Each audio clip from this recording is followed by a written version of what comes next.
That night, I stood amidst a lavish HOA gala honoring Chad Whitaker, the golden boy of Willow Creek Estates, surrounded by HOA banners and twinkling string lights while my phone buzzed with a chilling notification.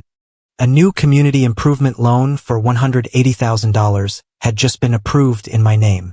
They claimed they forgot my birthday, but the bank certainly remembered. Then I heard Karen laugh. Just let her arrive late. The signing must be done first, she told the board members.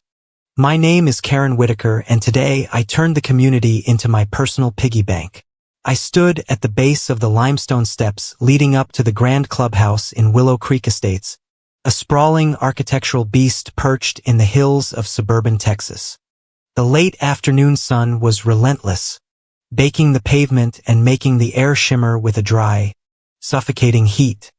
But inside those double oak doors, I knew the climate would be controlled to a precise frigid 68 degrees. That was how Karen Whitaker liked it. She preferred her environment, much like her HOA board, to be cold, preserved, and completely under her command. I smoothed the fabric of my dress, a simple navy sheath that I had bought off the rack at a department store 3 years ago. It was the best thing I owned. Yet I knew that the moment I crossed the threshold, I would look like the help compared to the board members waiting inside. I took a breath, tasting the exhaust from the line of luxury SUVs idling in the driveway, and walked up the steps. The grand foyer was already packed. A string quartet played something vaguely classical and expensive in the corner, drowned out by the clinking of crystal flutes and the low roar of polite, wealthy laughter. The scent of expensive lilies and even more expensive perfume hit me like a physical wall. I navigated through the crowd, keeping my head down, trying to make myself as narrow as possible.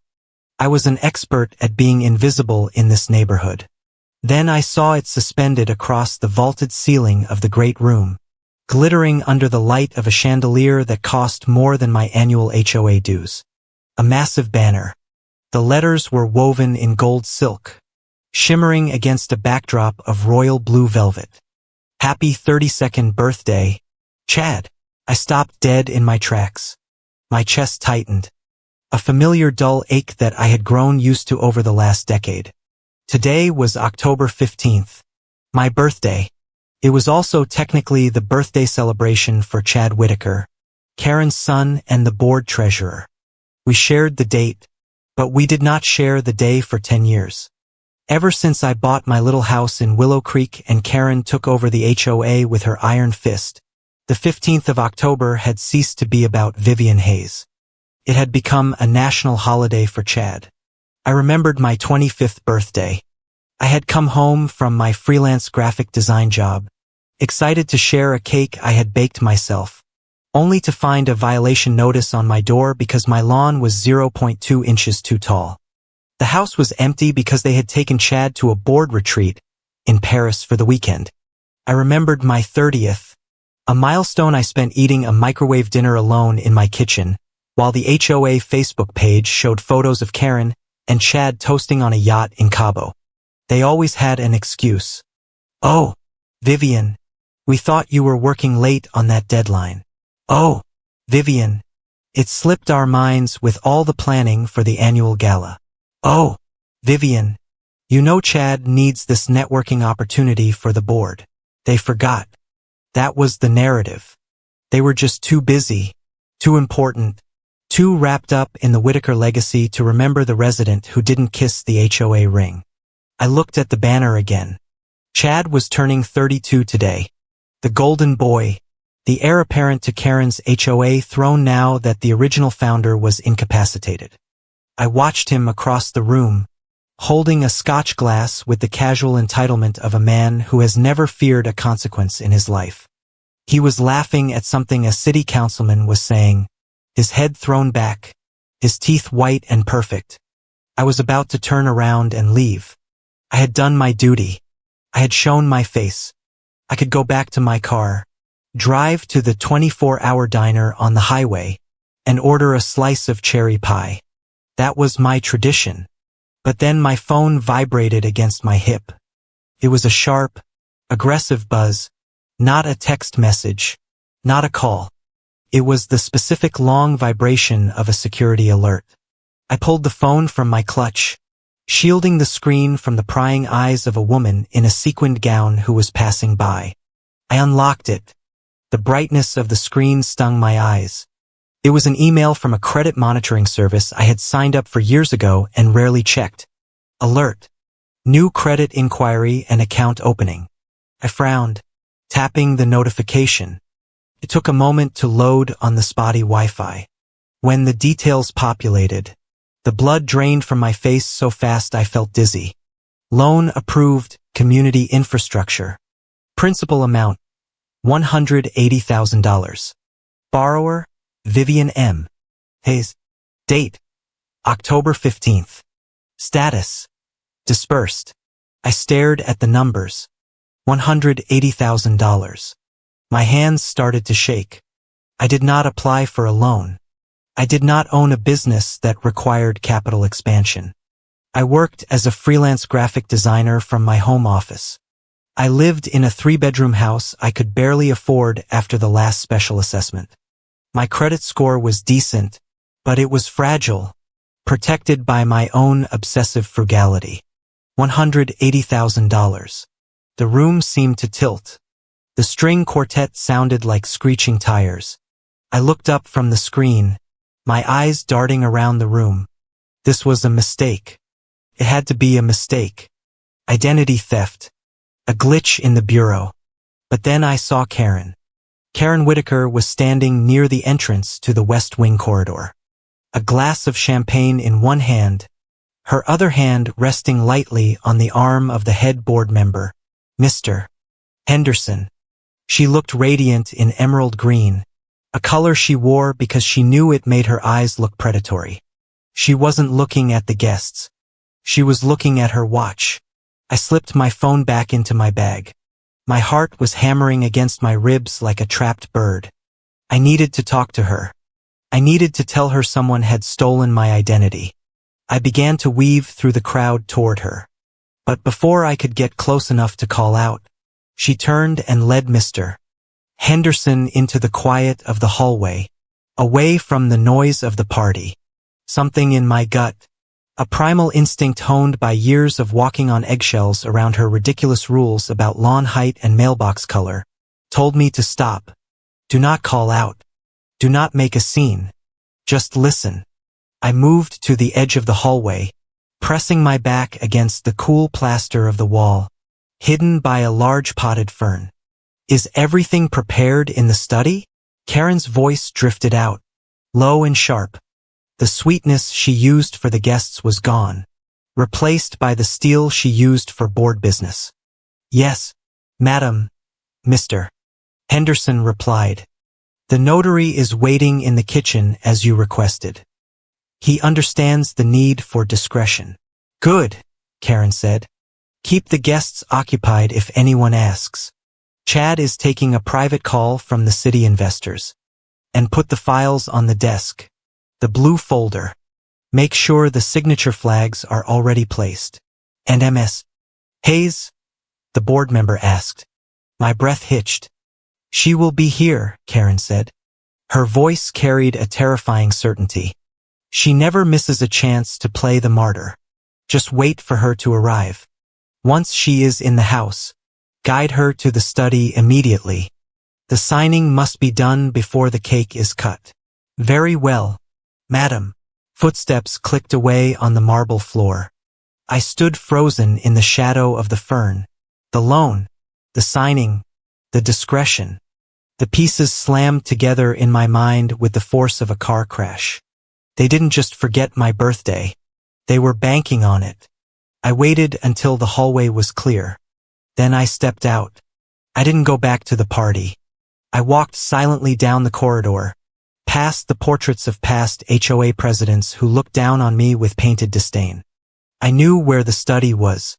It was the original founder's sanctuary, the one room in the clubhouse I used to feel safe in before the stroke took his voice and his mind. I pushed the heavy mahogany door open. The room was dim, lit only by the green banker's lamp on the massive oak desk. The air smelled of old paper and lemon polish. And there it was, sitting squarely in the center of the desk, a blue folder. I walked over to it, my legs feeling like they were moving through water. I opened the cover. The document on top was titled HOA Settlement Agreement. It was thick, dense with legal ease. I flipped through the pages, my eyes scanning for my name. I found it on page 4, paragraph 7, wherein Vivian M. Hayes agrees to irrevocably transfer all beneficial interest in the Willow Creek HOA voting proxy rights allocated to her by the original founder in the year 2015. I blinked. Proxy rights. I had proxy rights.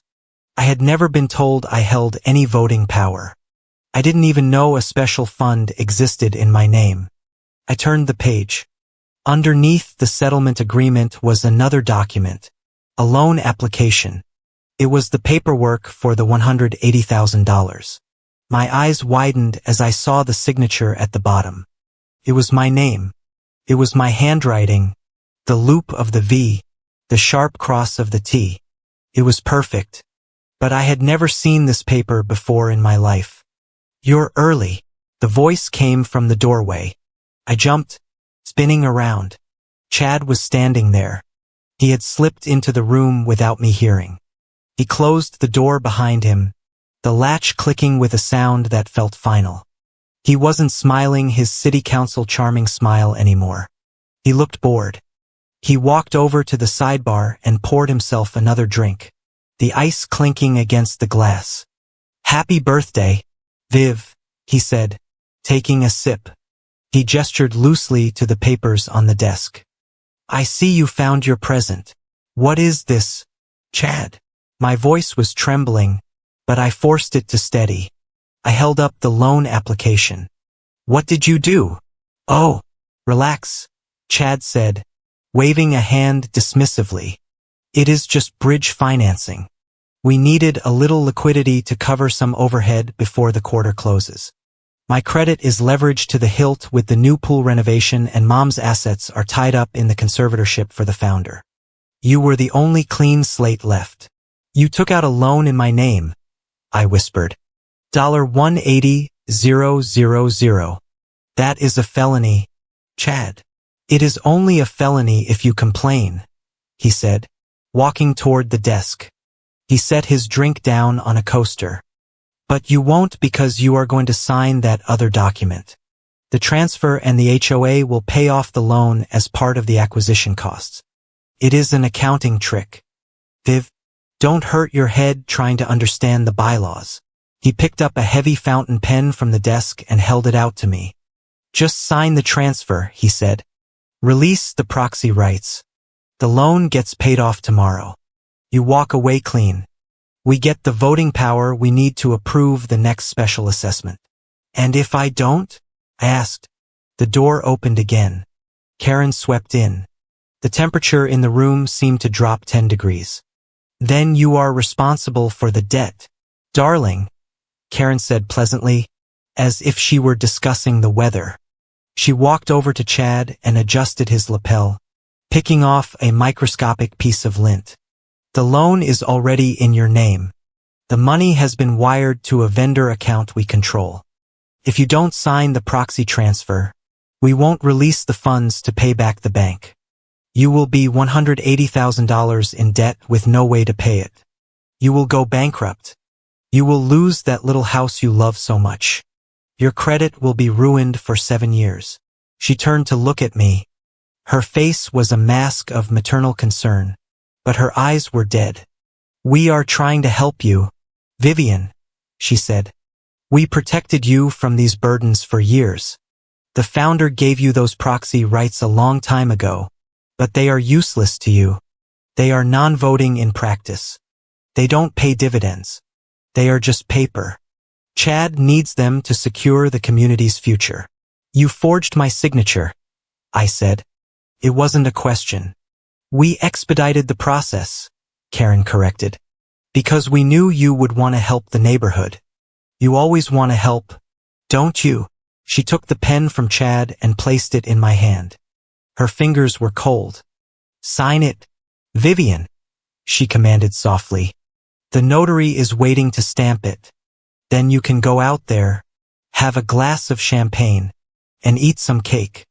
Chad's cake is lemon raspberry this year. Your favorite. I looked down at the pen. It was a Mont Blanc, heavy black resin. I looked at the papers, the HOA settlement agreement, the proxy transfer, the fraudulent loan.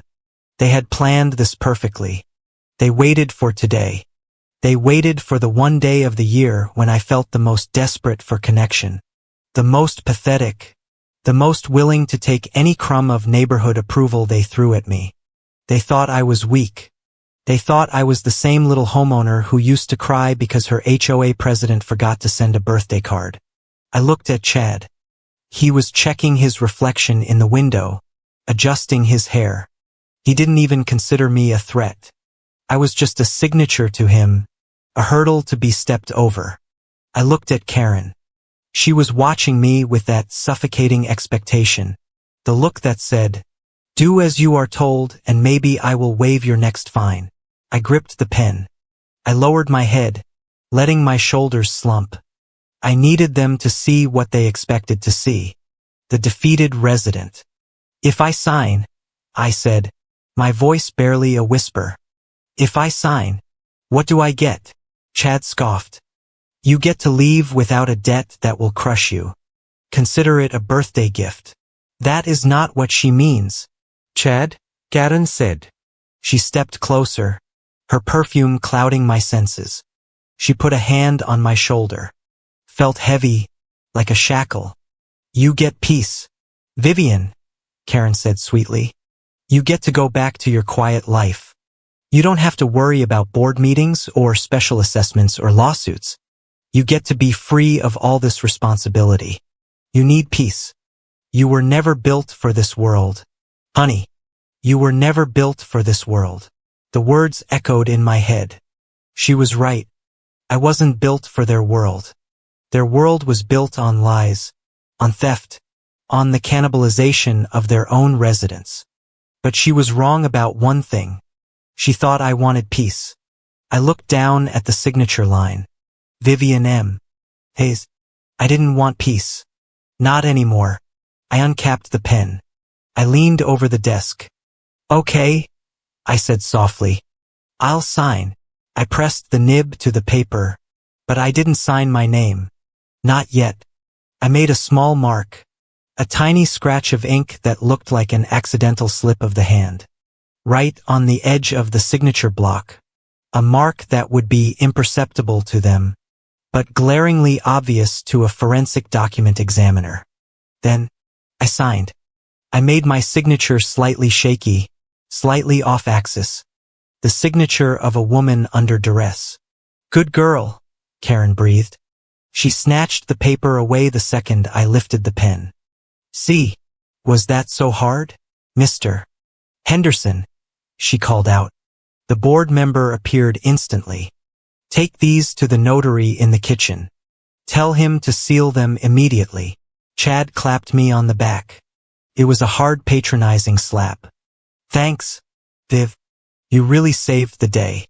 Grab a drink on your way out." They turned their backs on me. They went back to discussing the city investors, their voices blending together, already forgetting I was in the room. I stood there for a moment, clutching my purse. The loan notification on my phone was still glowing in the darkness of my bag. $180,000.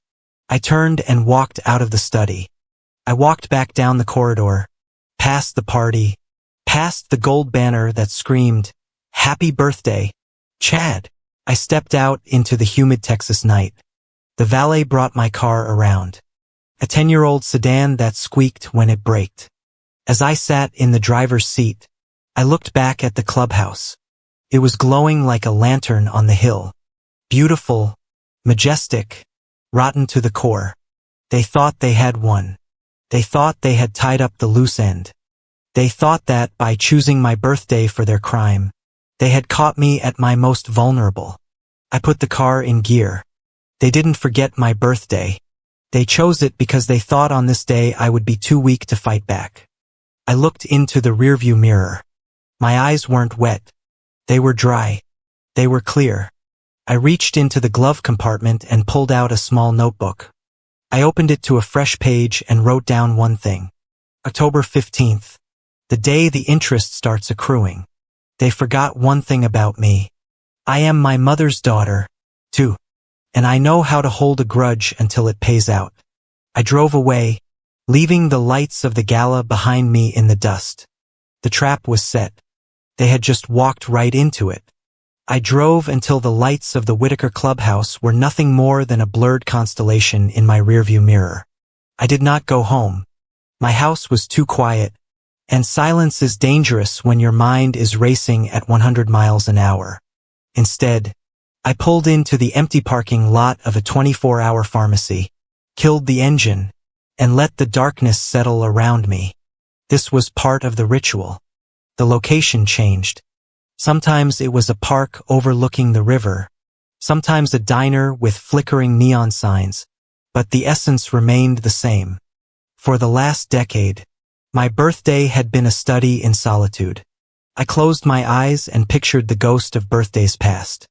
They played out like a reel of low-budget indie films. There was my 26th, where I sat in this very car, eating a single vanilla cupcake I had bought from the discount bakery rack for $2. The frosting had been hard and tasted like chemical sugar. I had lit a match, watched it burn down until it stung my fingertips, and whispered a wish that I no longer remembered. 5 miles away, the sky had erupted in red and gold. I could hear the distant booms of the fireworks display Karen had commissioned for Chad. They were celebrating his 24th. He had wanted a masquerade theme that year. I remembered seeing the photos later on the HOA Facebook page. Chad wearing a silk mask, holding court with a bottle of champagne that cost more than my mortgage payment. Me alone in a sedan, wiping frosting off my lip with a fast food napkin. People often asked me, usually with a look of pity that made my skin crawl, why I stayed in Willow Creek. Why did I keep paying the dues? Why did I answer the phone when Karen called about another violation? Why didn't I just pack a bag, move to another suburb, and change my address? It was a fair question. The answer was pathetic in its simplicity. I stayed because I was waiting for the miracle. I was waiting for the moment when the script would flip. I held on to a childish, stubborn hope that one day the original founder would wake up and see how Karen was bleeding the community dry. I hoped that Karen would drop the facade and remember that I was a resident, not just her personal scapegoat. I stayed because leaving felt like admitting that they had won, that they had successfully driven me out of my own neighborhood. And if I was being honest with myself, I stayed for her, for Karen. It was a twisted form of loyalty. I knew that her position in the HOA was precarious. She was the second-generation president, the one the old residents whispered about behind their manicured hands. If I caused a scene, if I became the angry homeowner who sold her story to the local news, Karen would be the one to pay the price. Chad would use it against her. I absorbed the fines so she wouldn't have to absorb the blame. But Chad, thinking of him, made my grip on the steering wheel tighten until my knuckles turned white. Chad Whitaker, the Prince of Willow Creek. He was a man who had never heard the word no without a lawyer present to dismantle it. He was 2 years younger than me, but he walked through the world with the heavy, unearned confidence of a man who believes gravity bends to his will. I remembered a summer afternoon 4 years ago. Chad had crashed his new golf cart into a neighbor's retaining wall. He had been drunk. It was 2 o'clock in the afternoon. I was the one who drove out to pick him up because he didn't want to call Karen. When I got there, he was leaning against the wreckage, smoking a cigarette, looking bored. "Are you hurt?" I had asked. "Terrified?" He had laughed, flicking ash onto the ruined cart. "Relax, Viv. That is why we have the HOA insurance. That is how the neighborhood works. You break it, you write a check, you get a new one." That was his mantra. That is how the neighborhood works to Chad. Residents were just like lawns. If you broke them, you just wrote a check or signed a document and they were fixed or replaced. But the dynamic had shifted 6 weeks ago. That was when the ground beneath us finally cracked. The original founder of Willow Creek, the man who had built the community from a plot of land into a national model, had suffered a stroke. It was classified as mild by the doctors, but the effects were immediate. His speech was slurred. His right side was weak, and for the first time in his life, he was not in the driver's seat. The sharks did not wait for the blood to hit the water. They were already circling. Karen had panicked. She was terrified of the city council ousting the board. So she pushed for Chad. She lobbied. She charmed. She threatened. And she won. Chad was named interim treasurer while the founder recovered. It was supposed to be temporary, but give a man like Chad a crown, even a temporary one, and he will glue it to his scalp. I reached for my phone, the screen glowing in the dark car. I navigated to my call log. There it was, 10 o'clock this morning. Karen, that call had been the bait. I had been sitting at my kitchen table, drinking coffee, trying to ignore the date on the calendar when the phone rang. Vivian, Karen had said. Her voice was breathless. Urgent. I am at the clubhouse. The founder is asking for you. My heart had skipped a beat. The founder and I had a complicated relationship. He wasn't my father, and he was often distant, but he was fair. He had paid for my first year of HOA dues when I was struggling. He remembered to ask about my freelance work in a sea of Karens. He was at worst a garden snake. Since the stroke, I had been kept at arm's length. He is asking for me? I repeated. Is he okay? He is agitated, Karen said. He keeps trying to say your name. He wants to see you today on your birthday. I think he has a gift for you. Please come by the gala early, but try to visit him at the care facility first. He was transferred to Whispering Pines for rehab yesterday. I will go right now, I had said. I fell for it. I fell for it because I wanted to believe that someone in this neighborhood remembered me with kindness. I drove straight to Whispering Pines. It was an ultra-exclusive rehabilitation center, the kind of place that looked more like a 5-star resort than a hospital. The lobby smelled of eucalyptus and fresh linen. I walked up to the reception desk, clutching a small bag of books I thought the founder might like. I am here to see Mr. Caldwell, I told the receptionist, a woman with a smile so practiced it looked painful. I am his neighbor, Vivian Hayes. The receptionist tapped on her keyboard. Her smile faltered for a fraction of a second. I am sorry, Ms. Hayes, she said. Mr. Caldwell is not accepting visitors at this time. My HOA president just called me, I argued. She said he asked for me. I have the current visitation protocol right here, the woman said, turning the screen slightly away from me. It was updated this morning by his power of attorney. No visitors outside of the immediate medical team and approved legal counsel. The board list has been restricted. I am on the board, I said, my voice rising. Your name is not on the list. Ma'am, she said. Her voice was final. The list was updated at 8 o'clock this morning by Mr. Chad Whitaker. I had stood there humiliated, holding my bag of books.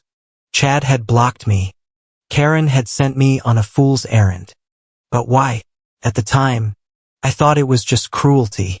I thought Chad just wanted to deny me a moment with the founder. I thought Karen had lied to get me to the gala later. Now sitting in my car in the pharmacy parking lot, the pieces were starting to rearrange themselves into a picture I hadn't seen before. I unlocked my phone again and opened my email. I needed to look at that second notification, the one that had come in right after the loan alert while I was standing in the shadows of the hallway. I scrolled past the spam and the work emails until I found it. Subject: Quarterly Compliance Action Required. Willow Creek HOA Foundation. I frowned. The Willow Creek HOA Foundation was their charitable arm. They used it to throw galas and write off taxes. I had absolutely nothing to do with it. I had never attended a meeting. I had never voted on a grant. I opened the email. Dear Board Secretary, this is an automated reminder that your digital signature is required for the release of the Q3 grant allocations. Please log into the portal to finalize the transfers. Board Secretary. I stared at the words. I was the secretary of the Willow Creek HOA Foundation? Since when? I searched my memory. I racked my brain for every paper Karen had ever shoved in front of me. Just sign this, honey. It is for the insurance. Just sign this, Viv. It is for the mailbox update. Vivian, leave your driver's license with me. I need to update our community insurance policy while you are away. They didn't forget my birthday. They loved my birthday. It was their favorite day of the year. Because on my birthday, I was emotional. I was distracted. I was desperate for their approval. I was the path of least resistance. And more importantly, on my birthday, everyone else was looking at Chad. The cameras were on him. The guests were surrounding him. The noise was all directed at him. In the shadow of his spotlight, in the quiet corners of the clubhouse while the band played and the champagne popped, they were using my hand to write their reality. I lowered the phone. A laugh bubbled up in my throat, but it sounded like a choke. They had turned me into a ghost to the neighborhood. Vivian Hayes was a nobody. The quiet homeowner. The one who didn't quite fit in. But on paper, I was apparently the busiest woman in Texas. I was taking out community loans. I was managing charitable foundations. I was transferring proxy rights. They had built a second Vivian, a Vivian made of ink and fraud, and they kept her in a file cabinet, pulling her out once a year to take the fall for whatever risks they didn't want to carry themselves. They didn't just forget me, I whispered to the empty car. I looked at my reflection in the rearview mirror. My face was pale, my eyes dark holes in the gloom. They erased me. The realization hit me with the force of a physical blow. It wasn't just about money. It wasn't just about the $180,000. It was about the complete and total dehumanization of my existence. To Karen and Chad, I wasn't a person with dreams or feelings or a birthday. I was a resource. I was a shell resident with a pulse. I thought about the founder in that nursing home. Was he isolated because he was sick, or was he isolated because he was the only one who knew? He had tried to warn me. Karen said he was agitated. She said he was trying to say my name. Don't sign. That was probably what he was trying to say. I looked at the dashboard clock. It was 9:30 at night. The gala would be peaking right now.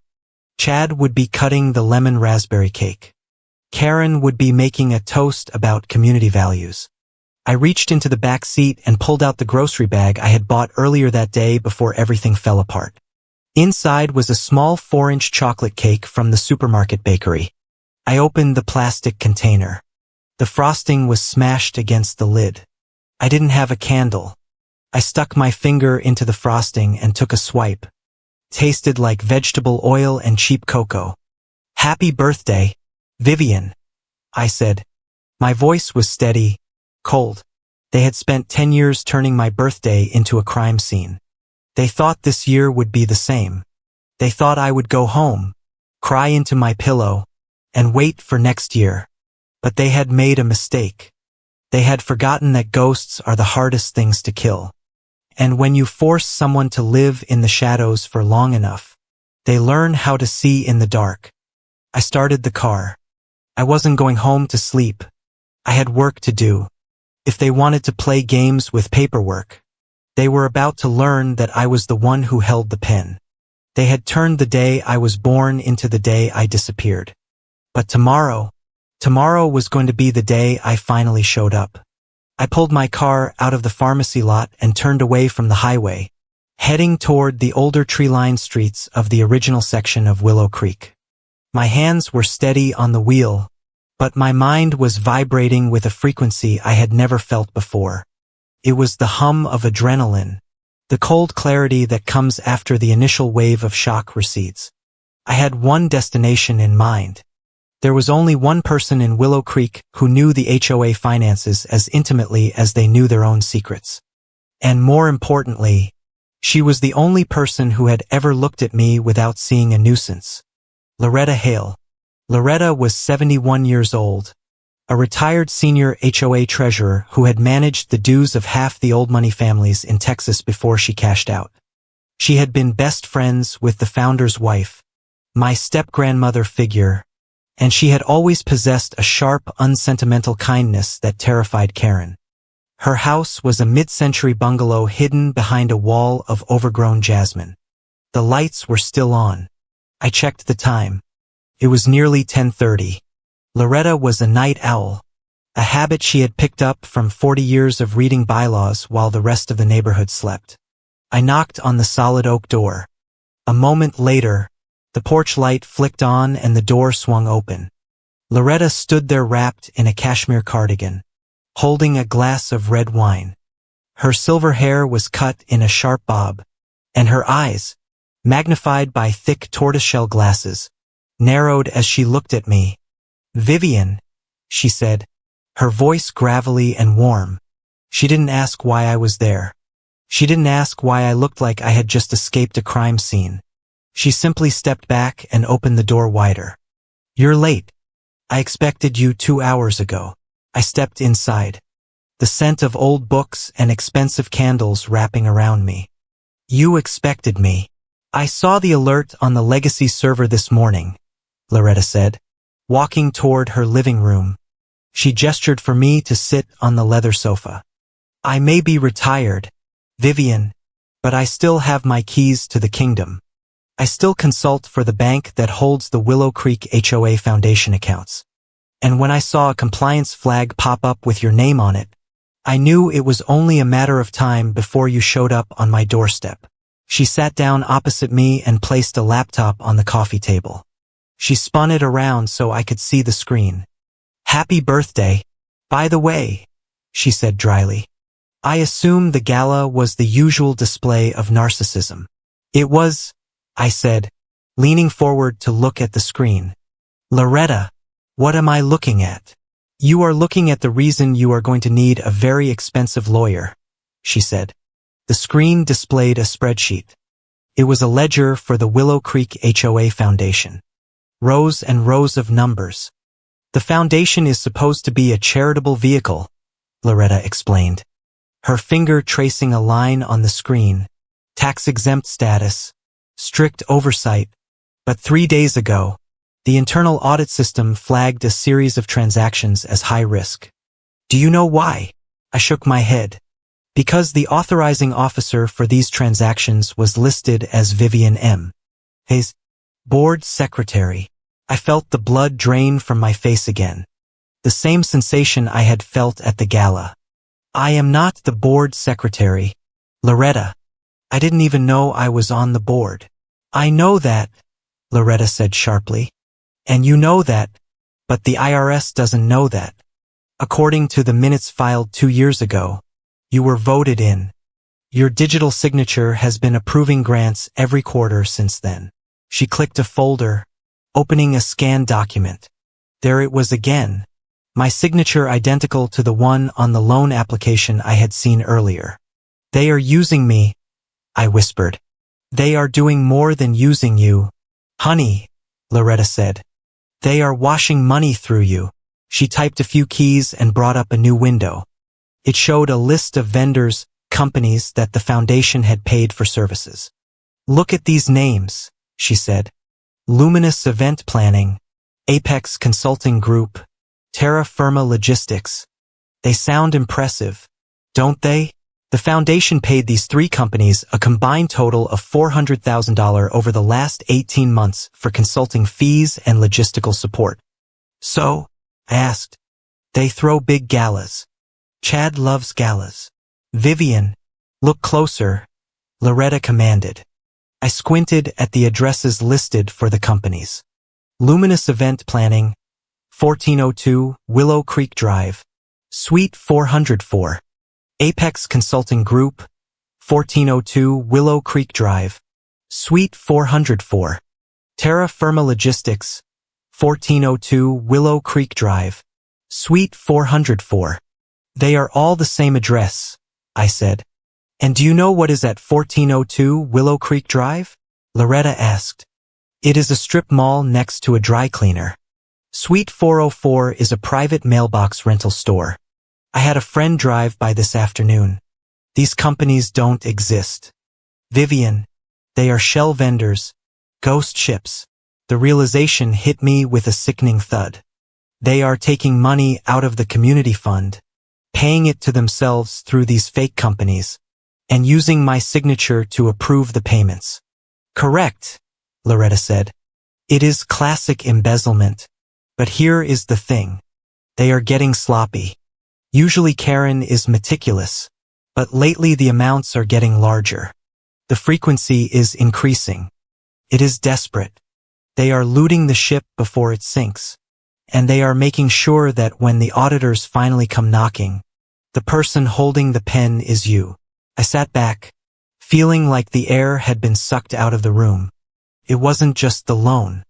The loan was just quick cash. This was systemic. This was a prison sentence waiting to happen. Why? I asked, my voice cracking. Why me? Why not just use a random identity? Because you are resident enough to have access, but distant enough to be disposable, Loretta said brutally. And because they own your data, Vivian, check your credit report again. Not just the alerts. Check the open revolving accounts. I pulled out my phone. My fingers were cold. I navigated to the full report, scrolling past the loan notification that had started this nightmare. I looked at the active credit card section. There, buried under my student loans and my old car note, was a card I didn't recognize. MX Business Platinum, opened 9 months ago. Credit limit $50,000. Current balance $48,000. Status, past due. $48,000, I whispered. I clicked on the account details. I wanted to see the application. I wanted to see how they had done it. The bank's portal allowed me to view the original uploaded documents used for identity verification. Took a moment to download. When the image popped up on my tiny screen, I felt a wave of nausea so strong I had to close my eyes. It was a photocopy of my driver's license. But it wasn't my current license. It was the one I had 3 years ago. The one where I had blonde highlights. And I knew exactly when that photocopy had been taken. 3 years ago, I said, my voice hollow. We were going to the annual block party for the 4th of July.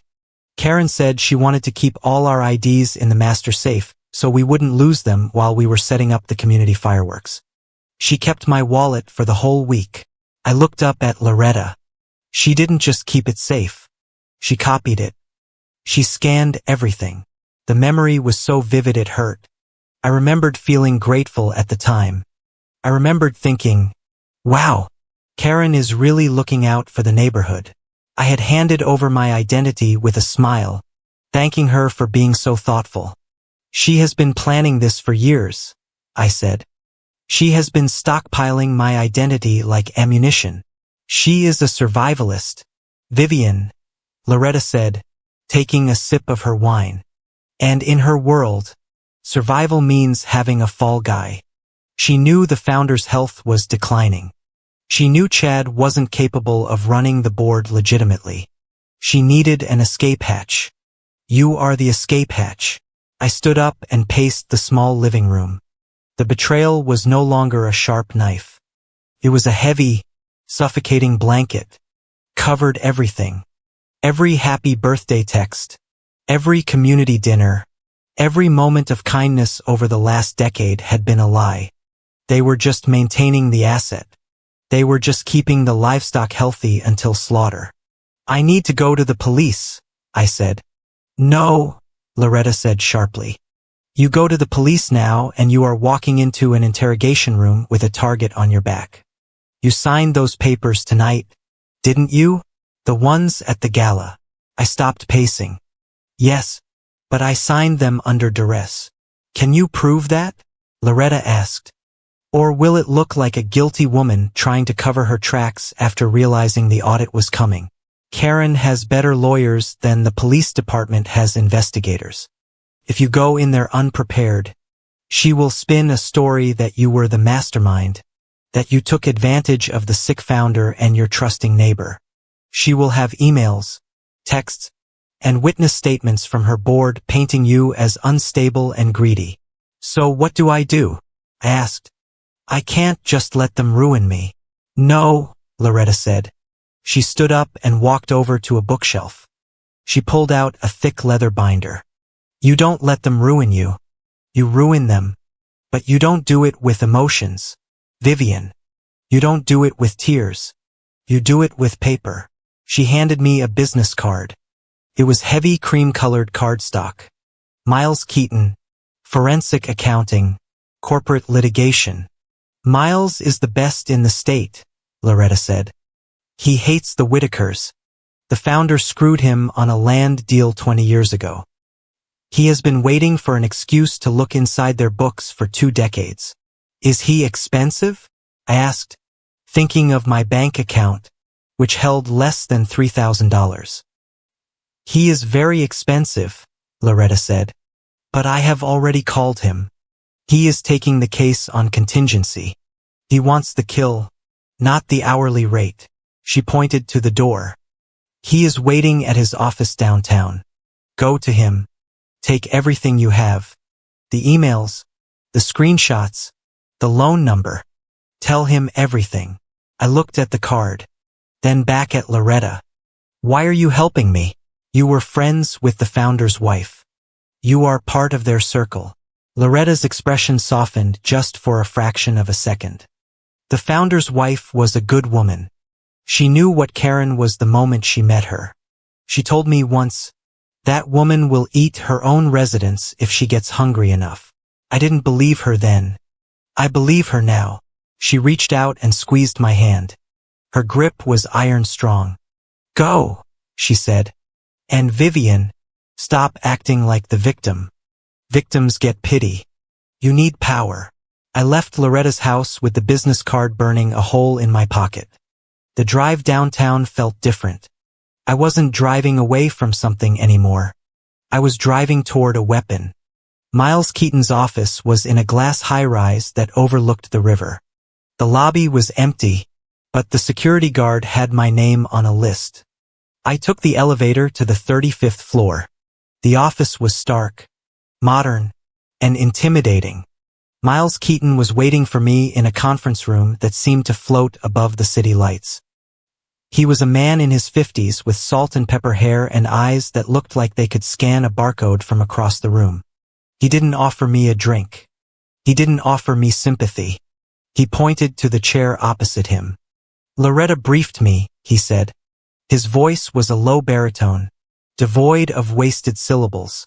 Show me what you have. I laid it all out. The loan notification, the foundation email, the credit card report, the story of the gala, the signature I had altered at the last second. Miles listened in silence. He read the documents I pulled up on my phone. He made notes on a yellow legal pad. When I was done, I sat back, exhausted. They hate me, I said quietly. I always knew they didn't like me, but I didn't think they hated me enough to do this. Miles stopped writing. He looked up at me, capping his pen with a sharp click. He leaned forward, his elbows resting on the glass table. You are looking at this wrong, Ms. Hayes, he said. How else can I look at it? I asked. They stole my identity. They stole my credit. They stole my life. Hate is an emotion, Miles said. Hate implies passion. It implies that they think about you. But looking at this file, he tapped the legal pad with his finger. This isn't hate. This is logistics. To them, you are not a person they dislike. You are an asset class. You are a resource they are mining. You are no different to them than a plot of land or a tax loophole. He stood up and walked to the window, looking out at the city where the Whitaker family was currently toasting to their success. "Vivian," he said, turning back to me, his silhouette framed by the skyline. "This isn't a story about an HOA that hates you. This is a story about an HOA that is using you as human collateral. And the only way to deal with people who treat you like a commodity is to become a liability they can't afford." He walked back to the table and slid a retainer agreement toward me. "They want to use your name?" he asked, a shark-like grin spreading across his face. "Fine. Let's make sure that by the time we are done, the name Vivian Hayes is the most expensive thing they ever touched." I looked at the agreement. I picked up the pen. For the second time that night, I prepared to sign my name, but this time, my hand didn't shake. "Where do we start?" I asked. "We start by constructing the timeline. I need every date, every birthday, every forgotten gala for the last 10 years because I guarantee you every time they forgot you, they remembered to visit the bank." The fluorescent lights of Miles Keaton's conference room hummed with a low electric buzz that seemed to match the vibration in my skull. It was 3 o'clock in the morning. The city of Austin was asleep. But inside this glass box on the 35th floor, time had suspended. We were not sleeping. We were dissecting the last 10 years of my life. Miles stood before a massive whiteboard that spanned the entire length of the wall. He held a black marker like a weapon. "Again," he said, his voice devoid of fatigue. "Go back to your 27th birthday, October 15th, 7 years ago. Where were you?" I rubbed my eyes trying to pull the memory from the fog. "I was in the hospital," I said quietly. "I had severe food poisoning. I spent the night in the emergency room getting fluids." "And the board?" Miles asked, writing ER visit on the board under the year column. "They were hosting a charity gala for the outcome of the local elections. I recalled Chad was the honorary chair. Karen sent flowers to the hospital the next day." Miles turned to the table where Loretta was buried behind a fortress of file boxes and open laptops. "Loretta, check the foundation ledger for that week. Look for expedited service fees or emergency vendor payments." Loretta typed furiously. The clicking of her mechanical keyboard was the only sound in the room for a long minute. "Here," she said. Her voice was sharp. "October 16th. Payment of $12,500 to Apex Consulting. Marked as Crisis Management Retainer. Approved by Board Secretary Vivian Hayes." Miles drew a red line connecting my hospital visit to the payment. "You were incapacitated," Miles said. "You were physically unable to sign anything or access a computer. Perfect cover. If anyone asked later, they could say you handled it remotely while recovering." "Go to 30, I said, a sudden memory surfacing with painful clarity. "My 30th birthday, they told me they were taking me to dinner. But at the last minute, Karen called. She said there was a plumbing emergency at the community pool, and she needed me to drive out there to meet the contractor because she was tied up." "Did you go?" Miles asked. "Yes. I sat in an empty pool house for 4 hours. The contractor never showed up. When I drove back, the service entrance to the clubhouse was blocked by catering trucks. They were throwing a surprise casino night for Chad." Loretta didn't wait for the prompt. She was already scrolling. "October 15th. 4 years ago, a wire transfer of $22,000 to Luminous Event Planning. Description: infrastructure maintenance." "It is a pattern," Miles said, stepping back to look at the board. The whiteboard was now a spiderweb of red ink. On the left were my memories: lonely nights, sudden errands, convenient illnesses, urgent requests to handle community crisis. On the right were the financial extractions, thousands upon thousands of dollars flowing out of the HOA accounts. "They used my schedule against me," I said, staring at the board. "Every time they needed to move money, they created a distraction to ensure I was physically absent but digitally present." "It is smarter than that," Miles corrected. "They created a narrative. If an auditor ever interviewed the staff would say, "Oh yes, Vivian was handling the pool issue that day." It creates a plausible alibi for why you might have been working. You were handling business. But who is the architect? Loretta asked. She pulled a sheet of paper from the printer. Chad is arrogant, but he doesn't have the patience for this kind of detail. This requires administrative obsession. She slid the paper across the polished mahogany table toward me. I did a deep dive on North Shore Celebrations LLC. That is the vendor that received the largest payout last year. $50,000 for holiday decor logistics. The company is registered in Delaware, which usually hides the owner, but they made a mistake. I looked at the document. It was a domain registration form for the company's website. Look at the recovery email, Loretta pointed out. I scanned the lines until I saw it. Emmer88@protonmail.com. My stomach turned over. Emmer was Karen's maiden name, and 88 was the year she married her first husband long before she met the founder. "It is Karen," I whispered. The realization didn't feel like a surprise. It felt like a confirmation of a sickness I had always suspected but was too afraid to diagnose. Chad is the face. He spends the money. He enjoys the lifestyle. But Karen is the one moving the chess pieces. She is not just standing between you and the community, Miles said, capping his marker. She is the one holding the knife. She set up the shell companies. She registered the domains. Chad is just the beneficiary. Karen is the operator.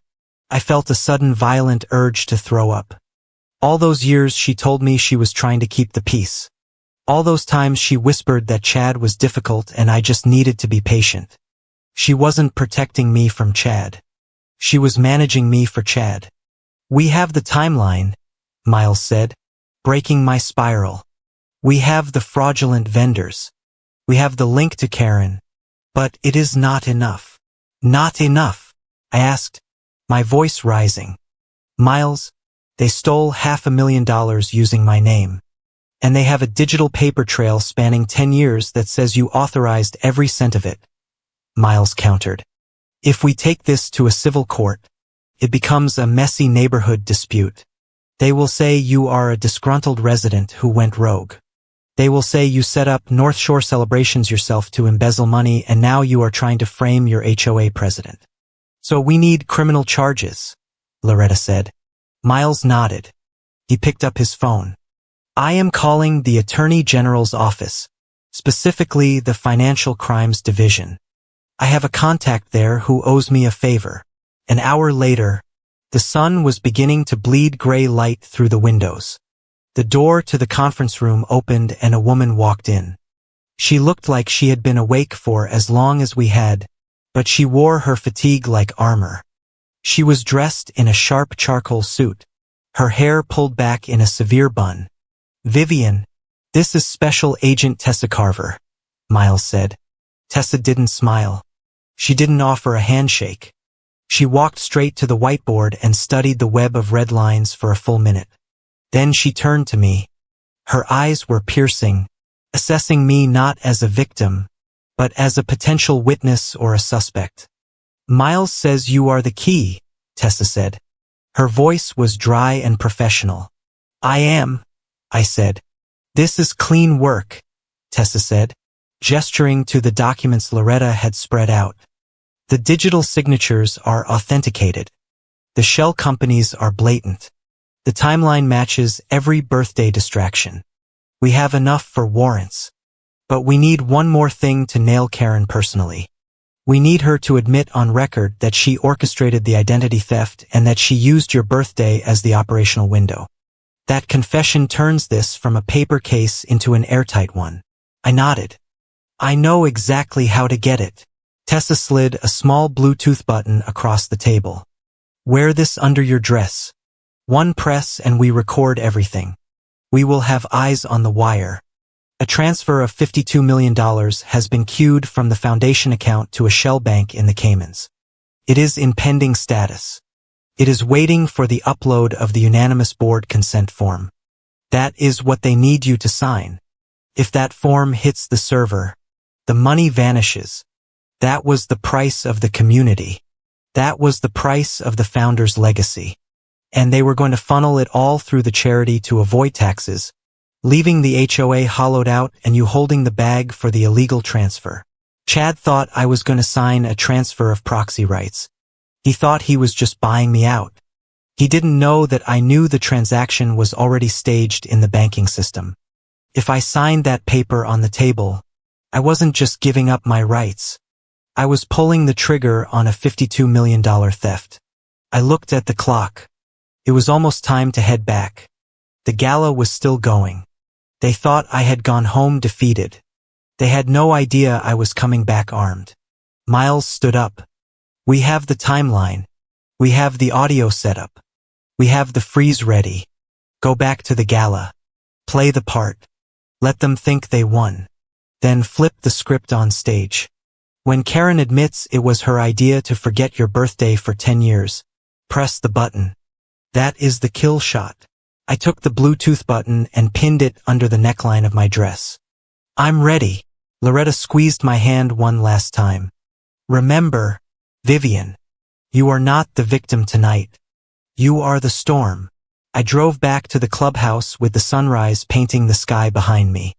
The same road I had fled on hours earlier now felt like a victory lap. My phone buzzed with a text from Tessa. Status update. We have eyes on the wire.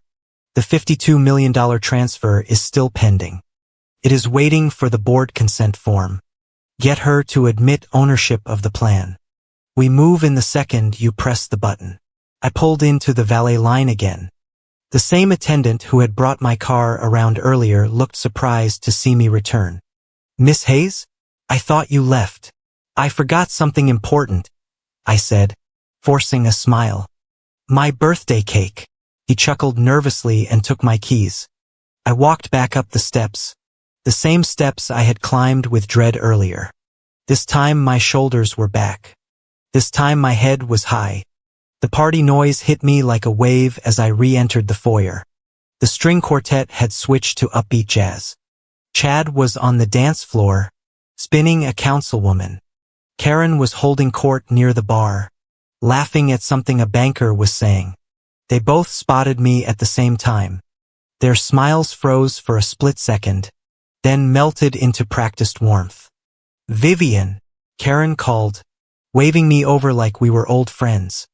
You came back. We thought you had gone home to rest after that long day. Chad appeared at her side, his arm sliding around her shoulders. Yeah, sis. Glad you decided to stay for the cake. It's your favorite. Remember. I smiled the same defeated smile they expected. I couldn't miss the rest of the celebration. After all, you two did so much for the community today. Karen's eyes narrowed just a fraction, sensing something off, but she covered it with a laugh. Well, come join us in the library for a quiet toast before the big announcement. We have one more document to finalize for the board. It will only take a minute. They flanked me like prison guards as we walked toward the private library off the main ballroom. The trap was set, but this time the prey wasn't me. The walk from the ballroom to the private library was less than 50 feet, but in my mind it spanned a decade. The hallway was lined with mirrors, and as I passed them, flanked by Chad and Karen, I didn't see neighbors. I saw a security escort. They were marching me to the slaughter, terrified that if they let go of my arm for even a second, I would run. But I wasn't running. I was processing the vibration against my ribs. The rapid-fire series of messages Miles had sent to my phone while I was locked in the bathroom earlier. I had told him they admitted everything. He had replied, "Then you need to know why." I kept my eyes forward, fixing a plastic smile on my face for the benefit of the waiters passing by with trays of champagne. But my mind was back in that digital file Miles had just shared. It was a scanned document from 10 years ago dug up from the deepest archives of the Willow Creek HOA legal history. It was a deed of trust beneficiary Vivian M. Hayes, asset 12% proxy voting rights in Willow Creek HOA. Condition of transfer upon residency approval. I felt a lump rise in my throat that had nothing to do with fear. The founder, who I thought had simply tolerated me, had actually secured my future the day I closed on my house. He had given me 12% proxy power. 12% was a specific number. In HOA law, anything over 10% usually granted the resident veto power over major expenditures or asset sales. He hadn't just given me dues relief. He had given me a shield. And then I read the addendum Miles had highlighted in the PDF. Clause 4. The existence of this trust shall remain confidential from all other parties, specifically Chad Whitaker, until the beneficiary reaches the age of 35 or upon the incapacitation of the founder, to ensure the beneficiary's independence is not compromised by board pressure. He knew. The founder had known even 10 years ago that Karen would try to eat me alive. He had hidden the rights to protect me. But he had made one mistake. He had trusted his board president. He had trusted Karen to be the executive of that silence. Instead, she had weaponized it. As we reached the edge of the library, the noise of the party washed over us. A wall of jazz music and laughter. Chad tightened his grip on my elbow. Smile, Viv, he hissed. You are about to be a hero. I didn't look at him. I was thinking about the second document Miles had sent. A discovery Loretta had made only minutes ago. It was an archived email chain between Karen and the HOA's former chief of operations. Subject: Annual schedule October 15th from K. Whitaker. Date: 7 years ago. Regarding the event for Chad. Ensure the timeline is pushed back. The cake cutting must not happen before 9 o'clock. Vivian will arrive at 7. She never stays longer than an hour if the crowd is too large. We need the clubhouse fully occupied and chaotic. Once she leaves, we can proceed with the proxy signatures for the fiscal year close. Do not schedule the notary until she is off the property. We need plausible deniability that she was unavailable to sign in person. I stopped walking. Chad stumbled slightly, pulled up short by my sudden halt. What are you doing? Move. I stood there staring at the back of a woman in a red dress who was laughing at a joke. The realization hit me with the force of a physical blow, shattering the last remnant of the little homeowner who just wanted her HOA president to love her. They didn't forget my birthday for 10 years. I had cried over the fact that they forgot. I had internalized it as a sign of my own insignificance.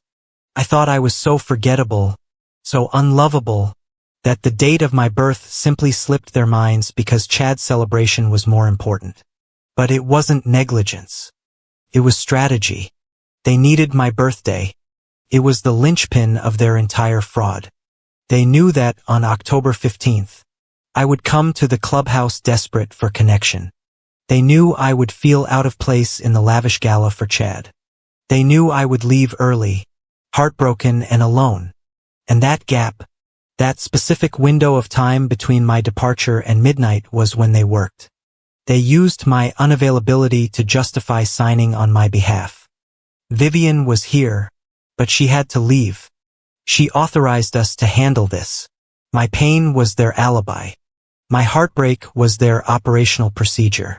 Vivian, Karen whispered harshly, leaning in close. People are staring. What is wrong with you? I looked at her. Really looked at her. I saw the fine lines around her mouth, the tension in her neck. I didn't see a president anymore. I saw a project manager who was worried her schedule was slipping. Nothing is wrong, I said. My voice sounded strange to my own ears. Calm, detached, dangerous. I just realized something. Realize it later, Chad snapped. The investors are at the main table. I realized, I continued, ignoring him, that you must have really hated buying 2 cakes every year. Karen blinked, confused. What? You had to buy Chad's cake, I said. And then you had to buy a second one for the staff to eat after I left. Just so you could say I was there for the cutting. That is a lot of wasted sugar. Karen. Karen's face went white. She knew that I knew. Keep walking, she said, her voice trembling with a sudden, inexplicable fear. We resumed our march. My phone buzzed again. It was Tessa. Status update. We have eyes on the wire.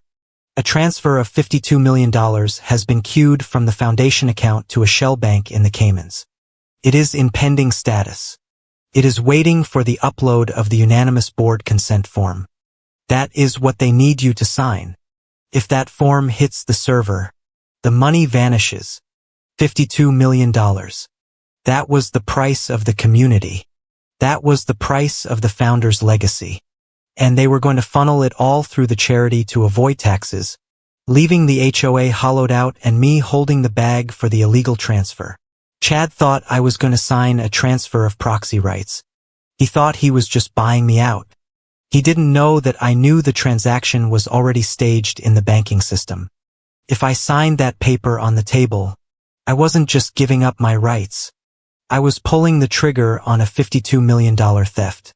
I looked at the stage. A microphone stand was set up for toasts. The investors, 3 men in dark suits who looked like they were made of shark skin, were standing near the front, swirling their drinks. Chad leaned in. Here is the play. We go up there. I announce the merger with the City Development Fund. I introduce you. You say you are so proud of your board treasurer and that you are happy to step aside to let the vision continue. Then you sign the paper on the table. Simple. Don't improvise. And the notary? I asked.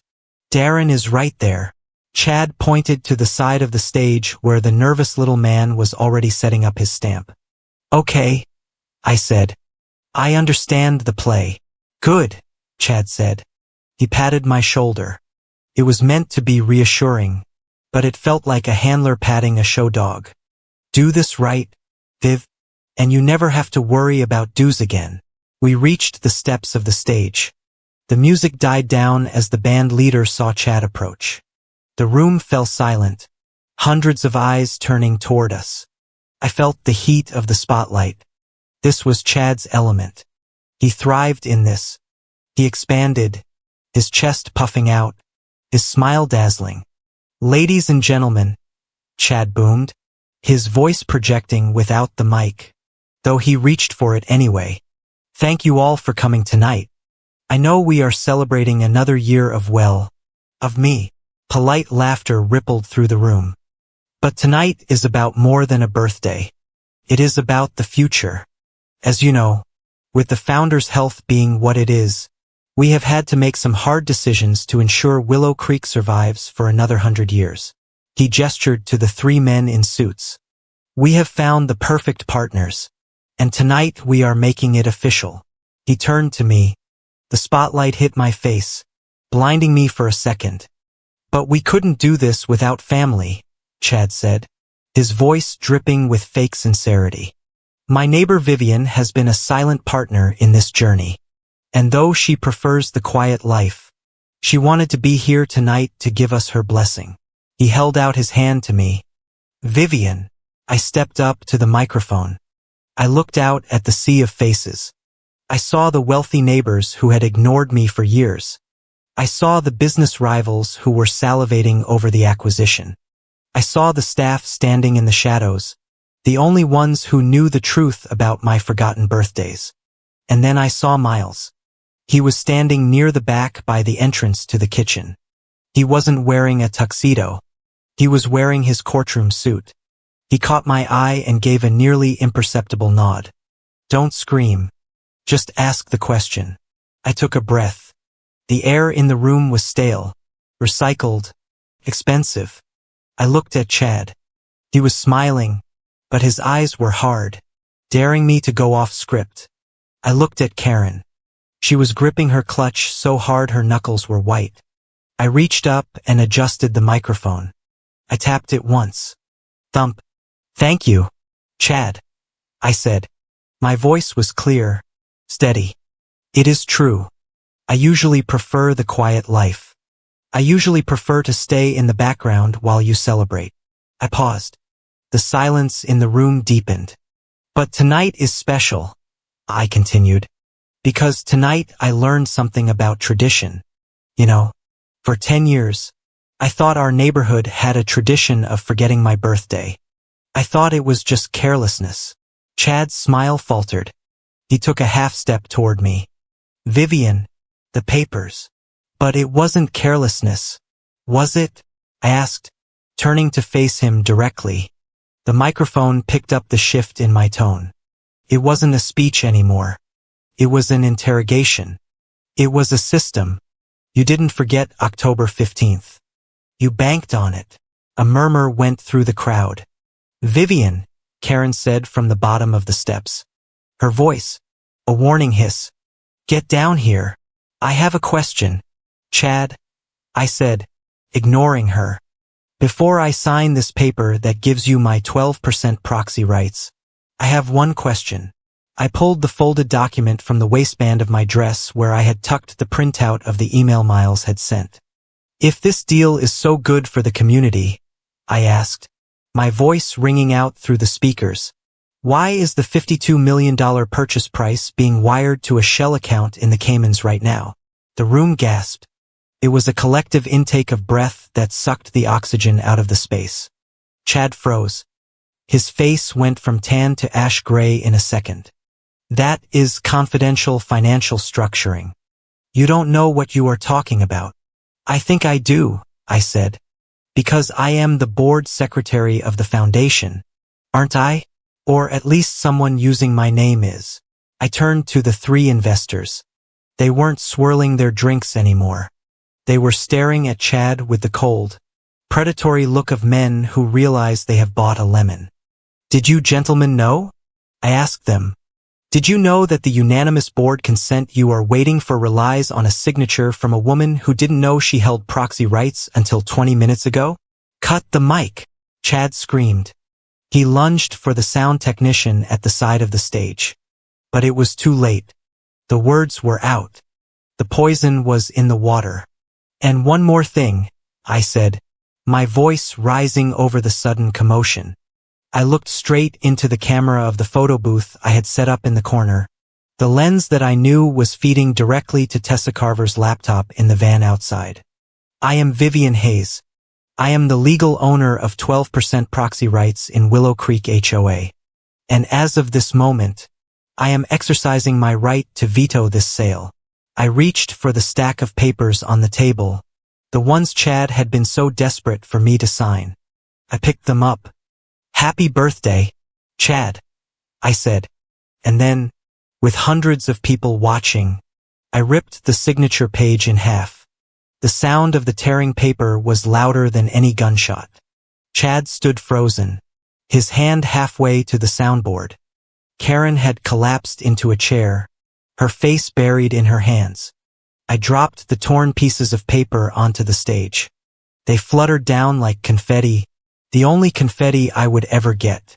I didn't run. I didn't hide. I stood center stage under the hot lights. And for the first time in my life, I wasn't the resident who wasn't there. I was the only thing that mattered. My phone buzzed against my chest. A text from Miles. The wire is frozen.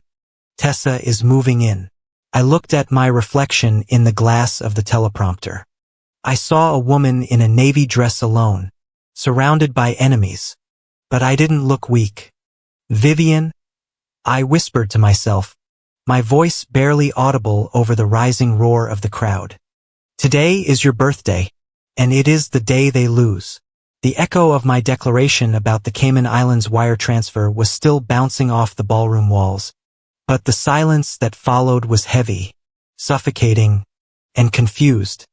The guests were murmuring, a low tide of whispers, but they hadn't fully grasped the implication yet. They thought perhaps this was part of a skit or a strange neighborhood inside joke that had landed poorly. Chad, ever the improviser, tried to salvage the wreckage. He stepped in front of me, blocking the audience's view, his back to the crowd. His smile was gone. His eyes were two burning coals of panic. You have had your fun, he hissed, his voice low enough that the microphone didn't catch it. though I knew the device pinned to my dress was recording every trembling syllable. You made your little speech. You got their attention. Now sit down and sign the paper before I have security drag you off this stage. He gestured to the table where the documents lay, the HOA settlement agreement and the proxy transfer.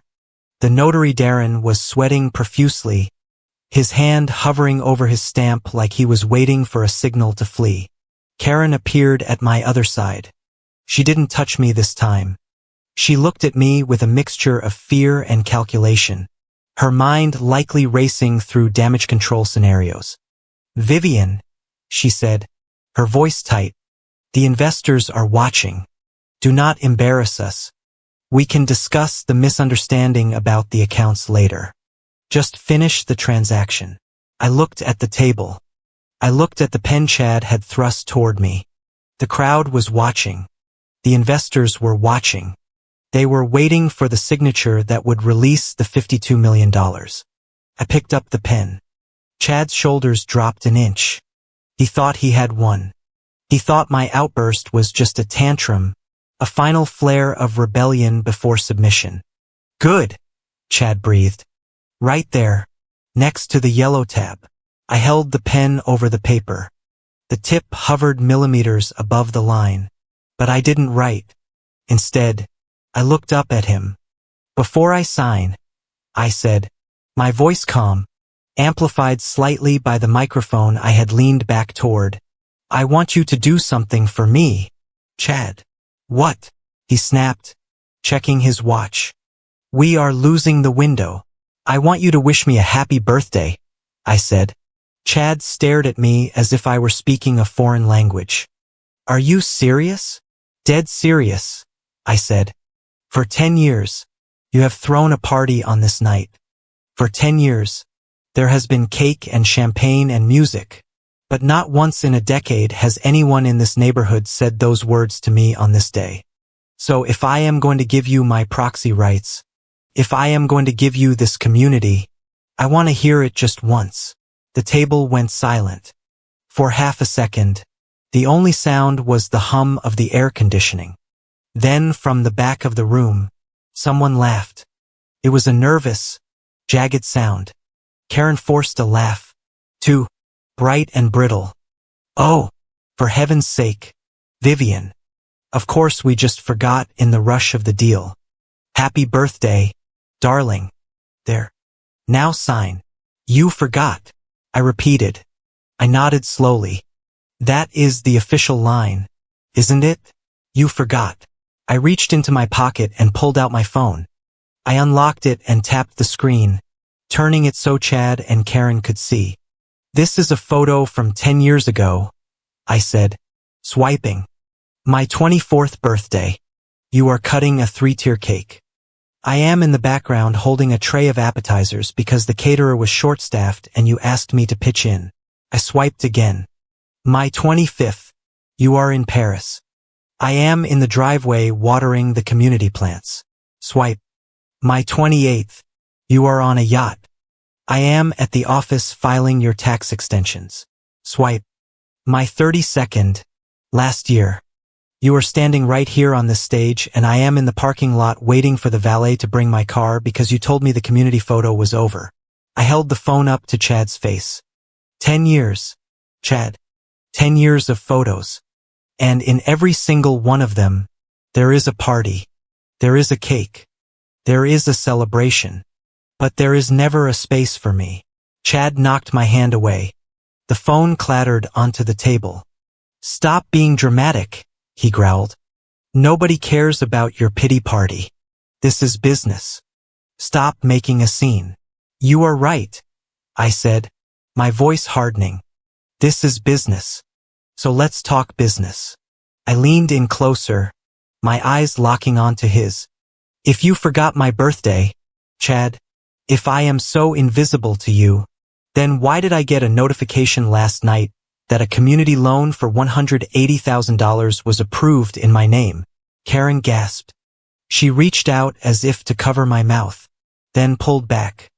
"That," Karen stammered, "that is a misunderstanding.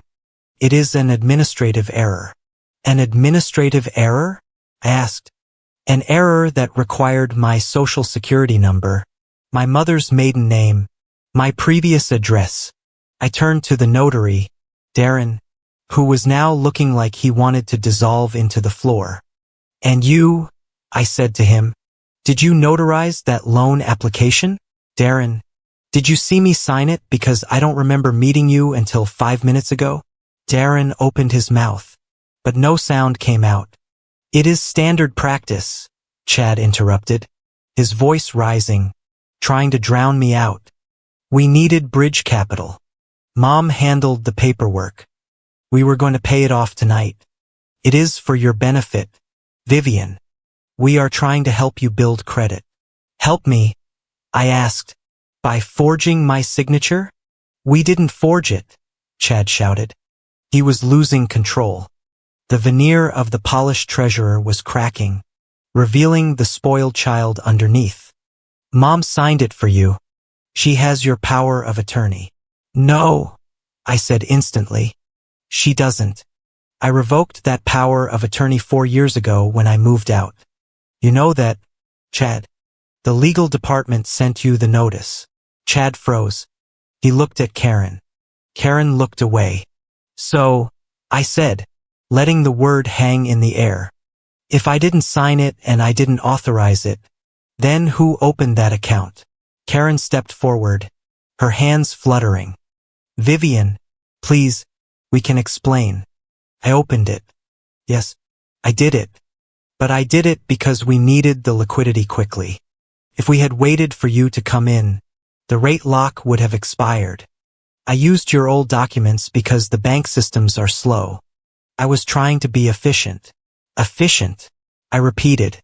You used my driver's license from 3 years ago.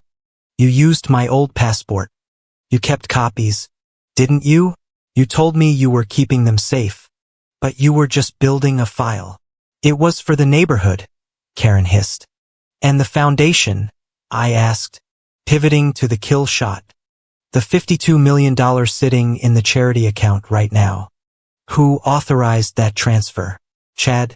Because the bank records say I did. But I have never logged into that system in my life. Chad slammed his hand down on the table. It doesn't matter who typed the password, he yelled. The money is there. The deal is done. All you have to do is sign this one piece of paper to release it. Why are you burning down the house when you could be walking away with a check? He grabbed the pen I had put down and shoved it back into my hand. Sign it, he commanded. Sign it now. I looked at the pen. I looked at the paper. Okay, I said softly. I will sign. I lowered the pen to the paper. I watched Chad's chest heave. I watched the relief flood Karen's face. They thought they had bullied me into submission one last time. I positioned the pen at the start of the signature line. Wait, Chad said suddenly. He reached out and grabbed my wrist. His grip was clammy. What? I asked, looking up. Don't sign it. Don't sign it like you usually do. Chad stammered. He looked terrified. The bank has a specific specimen on file from the loan documents, from the foundation account. He lowered his voice to a frantic whisper. Sign it the way Mom signed it, with the loop on the V and the sharp Z.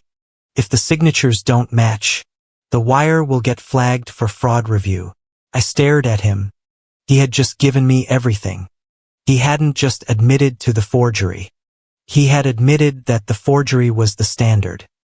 He was instructing me to forge my own signature to match the fake one they had created. I pulled my wrist free from his grip. I stood up straight. The guests were silent.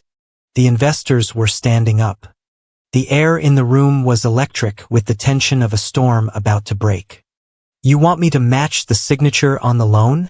I asked, my voice carrying clearly to the back of the room. Yes, Chad whispered. Just do it. You want me to match the signature on the foundation account? Yes, just match the damn file. I looked at the investors. I looked at the camera in the corner. Then I looked at Chad. And for the first time in my life, I looked at him not as my successful neighbor, but as a small scared criminal. You know, Chad, I said, my voice calm, almost conversational. There is a saying in the fraud department. I dropped the pen. It rolled across the document, leaving a small streak of ink. People only worry about the signature looking different when they know they have been using a fake one all along. Chad's face crumbled. I am not signing, I said. And neither is the woman you created. I took a step back from the table. The Vivian Hayes you have been using to rob this community doesn't exist. And the real one, she is done paying your bills. Chad stared at the pen on the table. He looked at the unsigned document. He looked at the investors who were now talking into their phones, likely killing the deal. He looked back at me and his eyes shifted from panic to pure unadulterated rage. You little bitch, he whispered. You have no idea what you just did. I know exactly what I did, I said. I just blew out the candles. The silence in the ballroom did not last. It shattered like a dropped vase. Chad was the first to move. The rage that had flashed in his eyes was instantly replaced by a frantic survivalist instinct. He realized that the investors were watching. The camera was rolling and I had just publicly accused him of fraud. He needed to contain the blast radius and he needed to do it immediately. Darren, Chad barked, snapping his fingers at the notary who was trembling behind the table. Grab the papers. We are moving to the green room. The lighting here is terrible for the official photos. He lunged toward me, his hand clamping onto my upper arm with a force that was painful. To the audience, it might have looked like a neighbor guiding his friend, but up close, his fingers were digging into my bicep like claws. You are coming with me, he hissed into my ear. Now, I tried to pull away, but Karen was suddenly on my other side, boxing me in. She didn't look terrified anymore. She looked vicious. She turned to the crowd, her face arranging itself into a mask of tragic apology. Please, everyone, continue with the champagne, Karen called out, her voice trembling with a practiced wail. My neighbor is having a bit of an episode. It is the stress of the birthday. We just need a moment of privacy to calm her down. She leaned in close to me, her perfume clawing and thick. If you say one more word out there, she whispered, I will tell the police you demanded $5 million to sign these papers. I will tell them this entire spectacle was an extortion attempt. Who do you think they will believe? The grieving president trying to save the community or the unstable resident with a history of financial jealousy? It was a brilliant pivot. In 10 seconds, she had rewritten the script. I wasn't the whistleblower. I was the hysterical, greedy antagonist. That is a lie, I said. But my voice was drowned out by the sudden roar of the crowd. A man in a charcoal suit, the lead investor from the development group, stepped forward. He wasn't smiling. He looked like a man who watched stock tickers for fun. Chad, the man said, his voice booming over the murmur of the guests.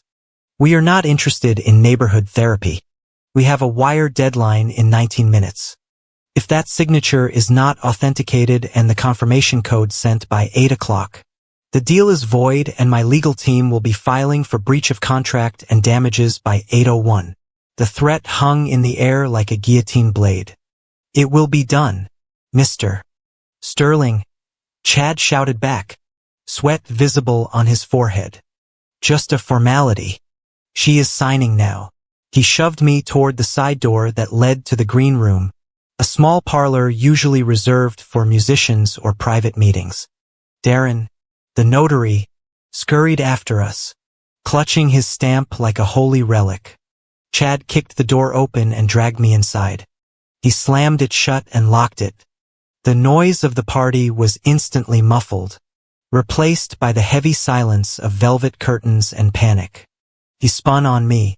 Are you insane? I am perfectly sane, I said, rubbing my arm where he had grabbed me. I just decided not to be your accomplice. Accomplice? Chad laughed. A high, hysterical sound. You are not an accomplice, Vivian.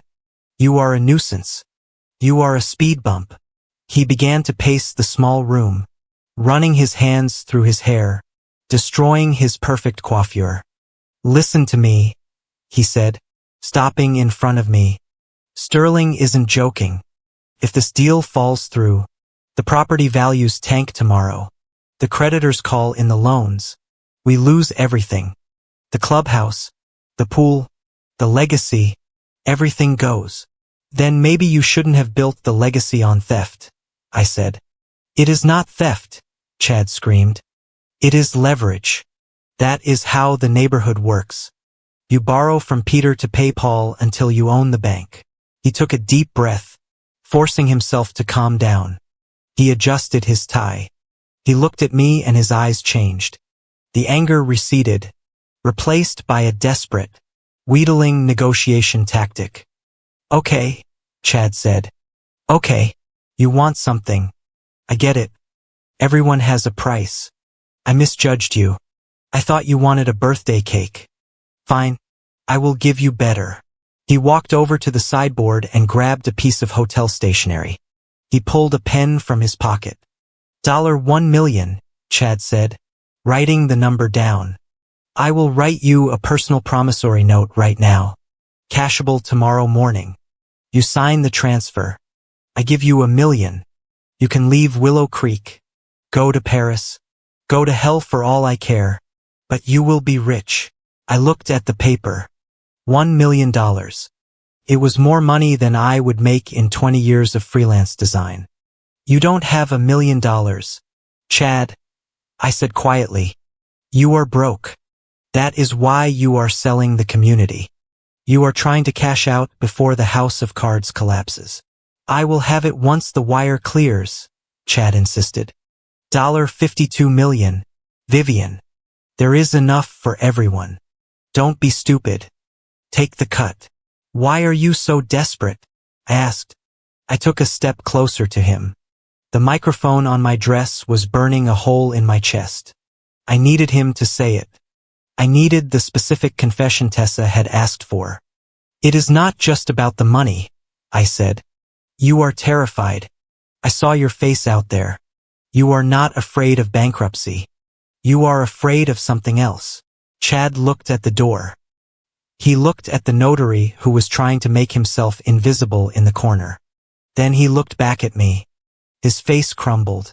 The arrogance melted away, leaving behind a scared little boy who used to hide behind the sofa when his mother raised her voice. She will kill me, Chad whispered. Who? I asked. Karen, he said. The words came out in a rush, like vomit. She set it all up. The shell companies, the vendor accounts, the foundation scheme, it was all her. She started it 3 years ago when the founder got sick. She said we needed a war chest in case the city voted us out. She used my name. I said she used everyone. Chad cried. She controls the accounts. Vivian. I don't even have the passwords. I just sign the check she puts in front of me. I am the face. I am the treasurer. But she is the one moving the money. My heart stopped. This was it. The twist. I had always assumed Chad was the greedy one and Karen was the enabler.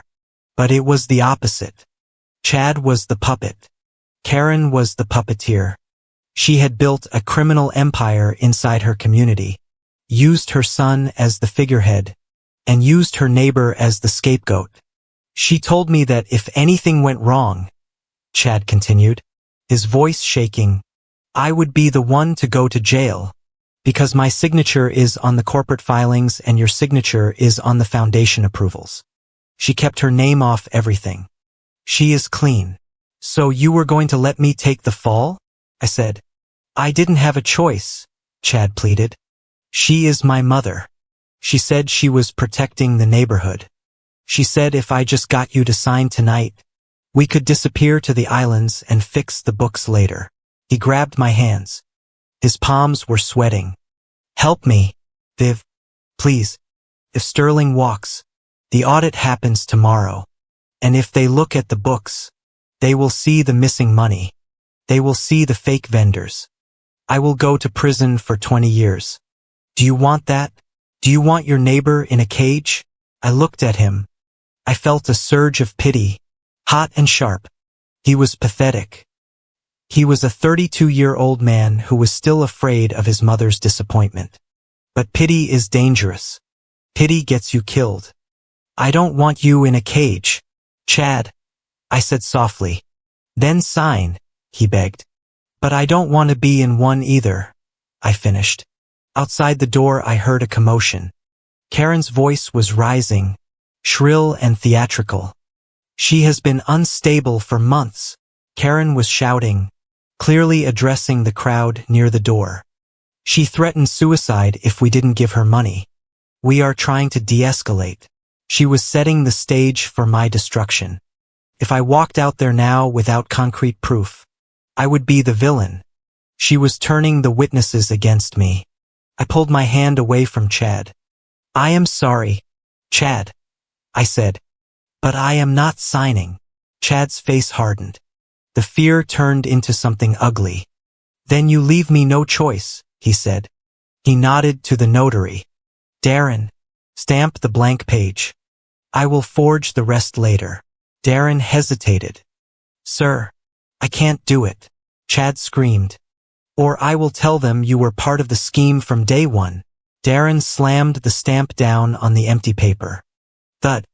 Chad grabbed the folder. I am going out there. I am telling Sterling it is signed. We will wire the money, and if you try to stop me, Karen will tell the police you attacked her. He turned to the door. I reached into my pocket and found the small Bluetooth button Tessa had given me. One press. That was all it took. I pressed it. The signal went out. 3 floors down in a van parked on the street, Loretta Hale hit enter on her laptop. Inside the green room, nothing happened. But in the digital world, the walls were slamming down. Chad opened the door. He stepped out, holding the folder high like a trophy. It is done, he shouted to the investors. The signature is secured, Mr. Sterling looked at his phone. He frowned. Chad, Sterling said, his voice confused. I just got an alert from our compliance officer. What? Chad asked, freezing in the doorway. The receiving account, Sterling said, looking at his screen. The foundation account. It has been flagged. A fraud alert. Level 1 lock has been placed on it. Chad went pale. That is impossible. It is a glitch. It is not a glitch, Sterling said. The alert code says internal whistleblower. The account is frozen. We can't wire the funds. Karen, standing near the buffet table, dropped her glass. It shattered on the marble floor. I stepped out of the green room. The room was silent again, but this time the silence wasn't confused. It was expectant. I looked at my phone. A text from Tessa had just come through. We have the freeze. We have the audio of Chad blaming Karen. But to really nail her for the whole conspiracy, we need her to claim ownership of the idea. We need her to admit she orchestrated the identity theft. I looked at Karen. She was staring at Chad with a look of pure venom. She knew he had failed. She knew the money was stuck. She turned her eyes to me, and in them, I saw the calculation restarting. She was about to speak. She was about to launch the Vivian is crazy narrative with everything she had left. My neighbor, Karen began sobbing, clutching her chest. She must have called the bank. She is trying to hurt us. I didn't let her finish. I walked over to the microphone stand that was still live on the stage. I didn't run. I didn't hide. I walked with the steady, measured pace of a woman who owns the building. I picked up the mic. Stop crying, Karen, I said. My voice filled the cavernous room, cutting through her performance like a scalpel. Karen froze mid-sob. The bank didn't freeze the account because I am crazy, I said. They froze it because the board secretary reported unauthorized activity. I looked at the investors, then at the guests, and finally I rested my gaze on Karen. Chad just told me something interesting in that room, I said. He told me he doesn't know the passwords. He told me he was just the face. He is lying, Karen shrieked, dropping the act entirely. Her face twisted into a snarl. He is weak. He is a liar. Maybe, I said. But he said something else. He said the idea to use my name, the idea to turn me into a ghost wasn't his. I stepped off the stage and walked toward her. The crowd parted for me. I was the Red Sea and they were the waves. I stopped 3 feet from her. You told everyone I was unstable, I said. You told everyone I demanded money, but I just want to know one thing. I held the microphone out, offering it to her but keeping my grip tight. Chad says he just followed orders, I said. He says the plan to systematically erase me from the neighborhood, to use my birthday as the cover for 10 years of embezzlement, wasn't his idea. The room was so quiet I could hear the hum of the refrigerator in the kitchen. So tell me, Karen, I asked, my voice dropping to a whisper that thundered through the speakers. Whose idea was it to forget my birthday? Was it the son you coddled? Or was it the president who needed a victim? Karen stared at me. Her chest was heaving. The corner of her eye twitched. She looked at Chad, who was cowering by the door. She looked at the investors who were looking at her with disgust. She was trapped. And a trapped narcissist only has one defense mechanism left: superiority. She straightened her back.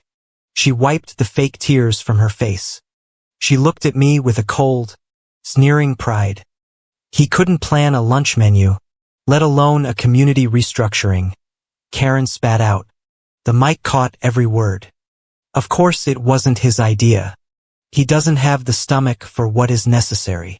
What is necessary? I prodded. Survival, Karen hissed. I did what I had to do to save this neighborhood from mediocrity. And if I had to use your name to do it, it is because you owed us. We fed you. We clothed you. You were useless, Vivian. I made you useful. The confession hung in the air, gross and absolute. I made you useful. She had admitted it. She had admitted she was the architect. She had admitted the intent. I lowered the microphone. Thank you, I said. That is all the bank needed to hear. I looked toward the main entrance. The heavy double doors swung open. Special Agent Tessa Carver walked in, followed by 4 uniformed officers and Miles Keaton. Karen Whitaker, Chad Whitaker, Tessa announced, her voice projecting without a microphone. Please place your hands where I can see them. Karen looked at the police. Then she looked at me. For the first time, she didn't look at me like a neighbor or a tool or a nuisance. She looked at me like I was the one holding the knife. And she was right. Karen stood there, her chest heaving, the echo of her confession still bouncing off the gilded walls of the ballroom. She blinked, seemingly realizing that her arrogance had just handed me a loaded gun. A ripple of nervous laughter escaped her throat. A cold, jagged sound that fooled absolutely no one. Oh, stop it, she said, waving a hand as if swatting away a fly. I am speaking metaphorically. Of course I made you useful by giving you structure, by giving you a role in this community. Don't twist a president's words to suit your little victim complex. She turned to the investors, flashing a smile that was all teeth and desperation. She is distraught. It is a mental health crisis. We will handle this privately. But Chad was not smiling. Chad was looking at the uniformed officers standing by the doors. He was looking at Special Agent Tessa Carver, who was walking toward the stage with the inevitability of a glacier. He looked at his mother, then at the police, and the calculation in his eyes shifted. The bond between mother and son is strong. But the bond between a narcissist and his own freedom is stronger. It wasn't a metaphor, Chad shouted. His voice cracked high and thin. He took a step away from Karen, raising his hands in a surrender motion toward the agents. She told me exactly how to do it. She taught me. Karen spun around, her eyes wide with betrayal. Chad, shut your mouth. No, Chad yelled back, sweat pouring down his face. I am not going to jail for you. You said it was safe. You said Vivian always disappears on her birthday, so it was the perfect time to do the paperwork. You said if she is not in the room, she can be on the page. The guests gasped. It was one thing to suspect neighborhood dysfunction. It was another to watch a son cannibalize his mother in real time. You liar, Karen hissed, lunging at him. I gave you everything. You gave me a felony, Chad screamed, dodging her. I didn't just watch them implode. I helped them along. I pulled my phone out again. During the chaos, Miles had forwarded the final piece of evidence to the audiovisual team I had bribed earlier, the team running the large projection screen behind the stage that was supposed to be showing a montage of Chad's achievements. Chad is right, I said into the microphone. She did teach him, and she wrote the manual. I pointed to the screen behind me. The image changed. Gone was the photo of Chad shaking hands with a senator. In its place was a blown-up image of an email dated 7 years ago from K. Whitaker to Chad Whitaker. Subject: October 15th strategy. Do not remind her of the date. If she remembers, keep the interaction brief. I need her off the property by 7. Once she is gone, we can proceed with the unauthorized signings. Keep her out of the loop. Her ignorance is our liquidity. Just make sure the cake is big enough for the photos so the staff can witness that she was celebrated before she left. The room went dead silent. The words on the screen were not open to interpretation. They were a confession of premeditated emotional and financial abuse. Mr. Sterling, the lead investor, stared at the screen. His face turned a shade of purple I had never seen on a human being. He looked at the torn contract on the table, then at Chad, then at Karen. You people are sick, Sterling said. His voice was low, but in the silence, carried like a shout. Mr. Sterling, please, Karen begged, reaching out to grab his sleeve. It is just community correspondence. It is taken out of context. The context is fraud, Sterling roared, shaking her off. You are trying to sell me a community using stolen authorization funded by an embezzled charity account while laundering money to the Caymans. The deal is dead. My lawyers will be in touch before you even get to the police station. He signaled to his team. Let's go. As the investors marched out, the vacuum they left was filled by the FBI. Special Agent Tessa Carver stepped onto the platform. She didn't need to shout. She held up her badge, and the authority radiating from her made even the wealthiest guests step back. Ladies and gentlemen, this is a federal crime scene, Tessa announced. Please clear the room immediately. Mr. Whitaker, Mrs. Whitaker, you will remain where you are. On what grounds? Karen screeched, trying to regain her composure. This is a private party. We are executing a warrant for the seizure of all digital and physical records regarding the Willow Creek HOA Foundation, Tessa said calmly. And we are placing a freeze on all assets associated with the Willow Creek HOA, pending an investigation into wire fraud, identity theft, and money laundering. From the corner of my eye I saw movement. Darren the notary was trying to crab walk toward the service exit, clutching his bag of stamps to his chest. Officer, Tessa called out without looking. Secure the notary. 2 uniformed officers intercepted Darren before he could reach the door. He squeaked as they grabbed his arms. I didn't know, Darren wailed, dropping his bag. They told me she was sick. They told me she couldn't hold a pen. I just stamped what they gave me. You can tell that to the licensing board, the officer said, snapping handcuffs on him. Karen watched her world disintegrate. The investors were gone. The notary was in cuffs. The accounts were frozen. She looked at me, standing center stage, and her face twisted into a mask of pure hatred. You happy now? she spat. You destroyed it all. Everything the founder built. Everything I tried to save. I did this for the neighborhood. Vivian. I did this so we wouldn't lose the clubhouse. So we wouldn't be poor. No, I said, walking down the steps to meet her eye to eye. You didn't do it for the neighborhood. You did it for the lifestyle. And even if you did do it for survival, it doesn't matter. I leaned in close, so only she and the recording device could hear me. A neighborhood does not use their resident's name to steal money and then call it love, I said. You didn't protect me. You consumed me. Karen opened her mouth to argue, to spin another lie, but Chad cut her off. He had collapsed into a chair, his head in his hands, weeping openly. It is over. Mom, Chad sobbed. Stop talking. He looked up at Tessa. I want a deal. I will give you everything. I have the list of the shell vendors on my laptop. I have the passwords to her private server. I know where she keeps the scanner she used to copy Vivian's passport. Chad, Karen screamed. A raw animal sound. She has it in the safe in the master bedroom, Chad yelled, desperate to save himself. Behind the painting of the horses. The combination is her birthday. She keeps the stamp with Vivian's signature in there, too. Tessa nodded to her team. Secure the bedroom. Get that safe. Karen lunged at Chad, her nails aiming for his face, but an officer caught her by the waist. She kicked and screamed, thrashing like a wild thing caught in a net. The elegant socialite was gone. All that was left was a cornered rat.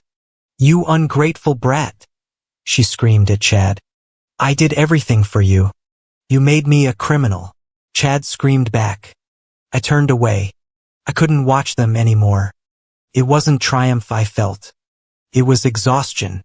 It was the heavy, crushing relief of finally putting down a weight I had carried for 10 years. I started to walk toward the exit. I wanted fresh air. I wanted to be away from the smell of expensive perfume and rot. But then the main doors opened again. The noise in the room died down. The officers paused. A wheelchair was being pushed into the room by a grim-looking man in a suit, a court-appointed guardian. In the chair sat the founder, Mr.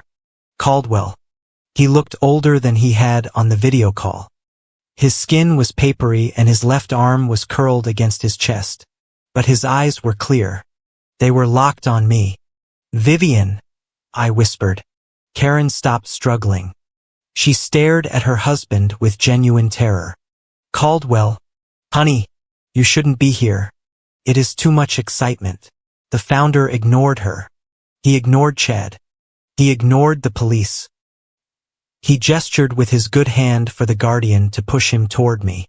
I walked to him and knelt down so I was at eye level. You came, I said. The founder took a ragged breath. He reached out and touched my cheek. His hand was cold, but his touch was gentle. I heard, he rasped.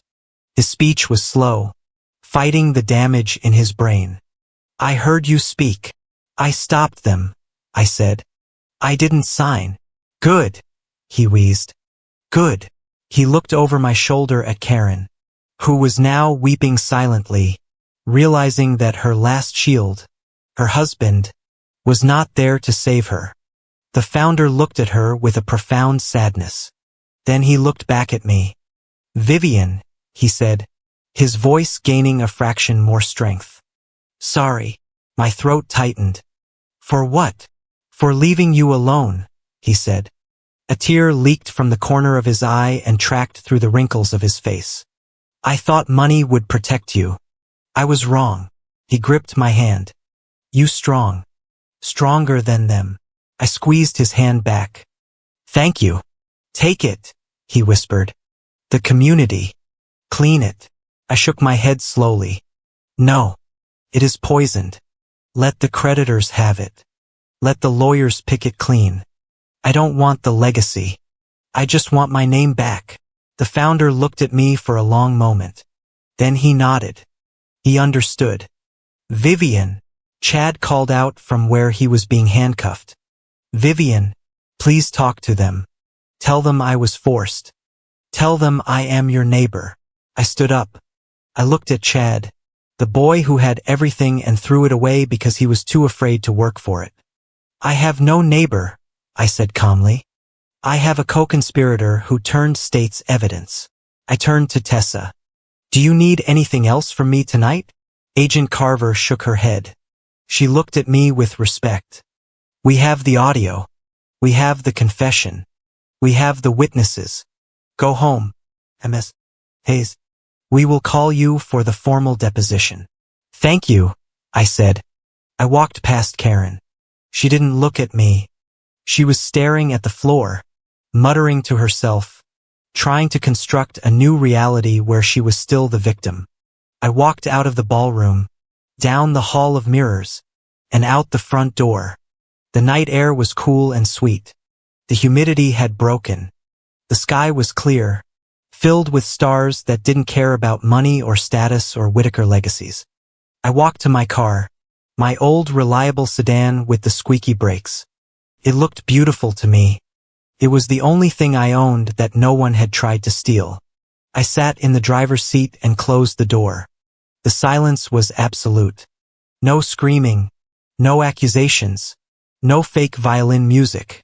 I reached over to the passenger seat and picked up the small white bakery box. I opened it. The chocolate cupcake was a little tilted, the frosting slightly smudged against the cardboard.